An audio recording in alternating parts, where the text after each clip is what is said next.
It's real fulfilling to me. On the shores of Lake Kaganza, peace and serenity are plenty. I'm trying to get those rocks and everything on that point. A moment in time So I'll duck under here really quickly. that's picture perfect. This type of photography, it looks insane. It looks like you set those rocks out there, just place them just so. A composition best captured 10 through the centuries-old art form of tintype. and clear. A picture-taking process that had its heyday during the Civil War. I'm such a history nerd, I just love those details. One Dave Rambo has studied It's always practice, but and has tried to perfect for more than 20 years. I can't explain why, but you're called to something inside of you to do it. Here we go. We first introduced you to Dave over the summer. And clear. He's the director of the historic H.H. Bennett Photography Studio in Wisconsin Dells, continuing the famous work of the studio's namesake. The magic of this isn't the camera, it's the making of the film and technology of operating this thing. Now that the studio is closed for the season, he takes his camera gear to explore and to expose the great outdoors. Doing landscapes kind of keeps me on my toes in that way, and you're always learning a little bit every time you go out. Images that can only come into view with the special combination of chemicals. A wet plate process It insults your senses. with a pungent perfume. Ooh, wow. So let's see if we can get this to work. And it'll produce a Polaroid on metal that takes time to develop. It's my 3-minute timer. So while that is cooking in its juices, we'll go find a spot. Time that is cherished and reflected through the looking glass. And then I'll focus. This type of photography, nothing is candid and nothing is fast. In a process that yields a colorless photo, 10 things aren't always as clear as black and white. and clear. Right when you think you have it figured out, everything changes a bit. The humidity, of course the heat or lack of it, your chemistry if you mixed it wrong, the light, the subject. Dave finds a beautiful complexity in this keepsake. Insanity helps. It's a pain in the butt to do, if I could say it that way, but it's very special. It's very one of a kind. A keepsake that can stand the test of time. I take thousands, and this is my best camera that I own, by the way. Don't tell anyone. But those images are all on a cloud or they're on my phone. If my phone falls in the lake, they're gone forever. These hard images are permanent. They're so archivally perfect, they may last 100 or 200 years. Good test run. His work has been captured in Oscar-nominated films This is a man I think you know. like True Grit You called him Tom Chaney. and major motion pictures like Cowboys and Aliens and A Million Ways to Die in the West. He's smiling. Yeah. No, in the picture, he's Yep. smiling. Isn't that amazing? That was a lot of fun. His next project is for a film due out in 2022. And the producer's Jay-Z. It's called The Harder They Fall. The role is typically a small one. It's just kind of nice to have a little crumb in the cake, you know, that you said you did it yourself. But it's a role that speaks volumes about an art form nearly lost in today's technologically advanced world.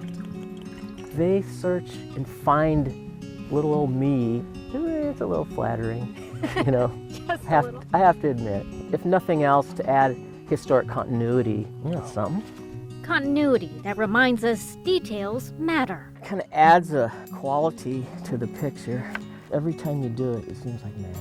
And it's the little things that last a lifetime. Even though it's an obsolete art form, there's still a call for it. The second you take that photo, it's already history. It's over. It's a past time. And so you're kind of creating and capturing memories.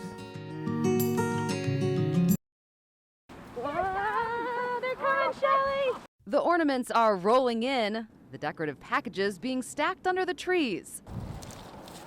And lights are being strung up everywhere. The team and I are really excited every year to be able to do this event. We look forward to it all year long. Sandy Cherry is the visual presentation manager for Kohl's. It makes sense she and the team have an eye for decorating. So they are the little elves that show up in the store and make everything look pretty. Every year for the last 10, they've been doing this at the Ronald McDonald House in Wauwatosa. This year it looks like lots of candy canes and Santa hats and Christmas lights outside. Inside, it's a little different. The Kohl's team picked out the shiny green garland. Last year we did new green trim in 100 stores, so we decided that we'd use some of the prototypes from that. But it's Ronald McDonald volunteers putting it up. Typically we would invite them in and have them really deck the halls inside. This year, of course, like everything else, that's different. Ronald McDonald House Marketing Director Melissa Marney says keeping families safe during the pandemic is the top priority. Families are here from far away to get medical care for their sick kids. Even during COVID, we've never closed our doors or stopped admitting families. That means they'll be here through the holidays. And the kids need to know Santa can still find them. They get so excited when they see the lights come on. We plug them in and they're like, oh my God, Santa's coming. I think our associates being able to see that kind of impact firsthand is pretty meaningful and important. A reminder of what this time of year is all about. When those lights twinkle, so do their eyes. It's just the best thing to see.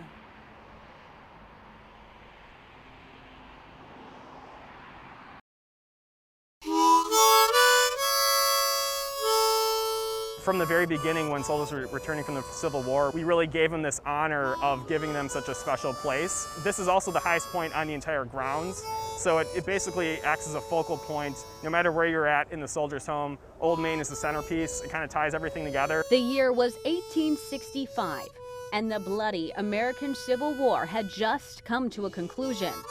In Milwaukee, wounded veterans were returning to a life that would become exceedingly difficult. One of Abraham Lincoln's last proclamations actually was the establishment of a system of soldiers' homes. So Milwaukee was the northwestern branch. It was one of the 3 original soldiers' homes. The other ones were in Togus, Maine and Dayton, Ohio. And this is the most intact of all 3. So we're pretty lucky to have this in Milwaukee. And if you walk around the grounds, you can really see kind of the legacy of the VA system all the way from its very beginning. So this opened in 1869. It was designed by Edward Townsend Mix. It was originally a domiciliary, which is basically kind of a big dormitory for veterans who are returning from the Civil War. The idea was successful. For decades, veterans of every major American war found housing and health care at the Soldiers' Home. But after a while, the facilities aged. A new modern hospital was constructed on the same grounds next door, and the Soldiers' Home was padlocked and abandoned in 1989. This is going to be the handicapped accessible area. But a community alliance formed in response, a passionate group. All of the design works that you see there it resembles what was there originally, and anything that was able to be retained was, including most of the woodwork. Of course, all the Cream City brick, that was all cleaned. So for wherever it was possible to retain all the original materials, they did. Named a National Historic Landmark in 2011, rehabbing Old Main required construction crews to maintain the building's look and original materials as much as possible. I think we did an excellent job on it. The slate roofing actually matches the existing, what it was before, the design it was before. So the slate shingles are the exact same size, the color is the exact same, and the design is the exact same. And in working on the building, they found themselves witness to history. So at the top of the main tower, we found a carving, and I thought it was pretty interesting, so I did some research on it. And the carving had the year he served in World War I, and then the year he carved it, and what division he served in. So it was pretty cool to see that part of history up in that building, knowing over 100 years ago from when we found it, a guy was up there carving his name into it that, was a war hero and served for our country. The first units are on track to open in March. That's honestly one of my favorite parts about this project. It's so rewarding to know that a building that was built for veterans of the Civil War and then many wars afterward is going to go back into that same purpose and reuse and serve veterans once again. Alicia and Titus Hayes know most of their customers by name. It's something they say they're proud of and something for which they are grateful. I have a whole line of pictures that stretches around the bin. And you can tell just by looking at the walls of Pat's Rib Place, everyone here is family. A lot of people, particularly in the area, they've seen my kids grow up and I've seen their kids grow up. Since opening up in 2009, Pat's Rib has turned into a Waukesha staple. It helped bring Southern-style food and barbecue to the area. And over the years, the place has also become known for its original barbecue sauces. Okay, now once we get all of the lumps out, then we add our ketchup. Titus is co-owner, executive chef, and creator of Pat's 5 homemade barbecue sauces. His culinary training, that's homegrown too, saying he watched the cooks and grill masters in his and Alicia's families. Everything that we put in the sauce are ingredients that you can pronounce. So we don't use any kind of wacky syrups or anything. Everything is all natural, from the brown sugar to the black pepper to all the unmentionable ingredients. I can't mention them all, but that's what does it to me. The couple, along with their staff, package each order right here in the restaurant. They sell the sauces in-house on their website and say it's now become a top item on Amazon. I think I just sent in 100 cases and it was gone in like one day. So yeah, so we're making a lot of sauce up in here, I can tell you that. Yeah, it's a little different. Pat's Rib is open for orders, but there's been no in-house dining since Governor Evers' first COVID-19 mandate back in March. Of course, Alicia and Titus have repurposed the extra space, but they're also looking forward to the sounds of blues music and new memories with their customers face to face. We do not consider this place as just being ours at all. This is the community's